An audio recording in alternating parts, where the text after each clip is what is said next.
இருக்கிறவராக இருக்கிறவரும் இனியவருமாகிய இயேசுவின் நாமத்தில் உங்கள் யாவருக்கும் அந்த அன்பின் வாழ்த்துக்கள். இவர் என்றென்றைக்கும் பூரணப்படுத்தி இருக்கிறார். எபிரேயர் 10:14 ஏனெனில் பரிசுத்தமாக்கப்படுகிறவர்களை ஒரே பலியினாலே இவர் என்றென்றைக்கும் பூரணப்படுத்தி இருக்கிறார். மனிதன் பாவம் செய்யும் போது தேவனுடன் இருக்க உறவு முறிந்து விடுகிறது. பாவத்தின் சம்பளம் மரணம். ஆகவே பாவத்திற்கு பரிகாரம் செய்ய இரத்த பலி தேவைப்பட்டது. உயிர் இரத்தத்தில் இருக்கிறது. பாவங்களுக்கு பரிகாரம் செய்ய இயேசு கிறிஸ்து தாமே அதை பலிபீடத்திலே கொடுத்தார். எப்படி அவர் நம்மை என்றென்றைக்கும் பூரணப்படுத்தி இருக்கிறார்? முதலாவதாக, மிருக இரத்தம் வெளிப்புற சுத்திகரிப்பை மட்டும் செய்யும்.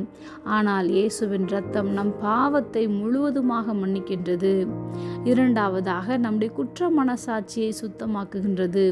மூன்றாவதாக, நாம் இழந்த தேவ உறவை மீண்டும் மீட்டு கொடுக்கின்றது. தினமும் கொஞ்சம் கொஞ்சமாக கடனை கட்டினால் அந்த கடனை கட்டி முடிக்க அநேக நாட்களாகும். அந்த கடனை கட்டாமல் விட்டுவிட்டால் அதற்கு வட்டி மேல் வட்டி கூடிக்கொண்டே போகும். அந்த கடனை அரசாங்கம் மொத்தமாக தள்ளுபடி செய்துவிட்டால் நமக்கு தான் எத்தனை மகிழ்ச்சி உண்டாகும். அதுபோன்றுதான் அந்த பரலோக அரசாங்கத்திலிருந்து பிதாவாகிய தேவன் இயேசு கிறிஸ்துவை அனுப்பி நம்முடைய எல்லா பாவ கடனையும் சிலுவையில் தீர்த்ததினால் அவர் மூலமாய் நாம் பரிபூரணப்பட்டிருக்கிறோம்.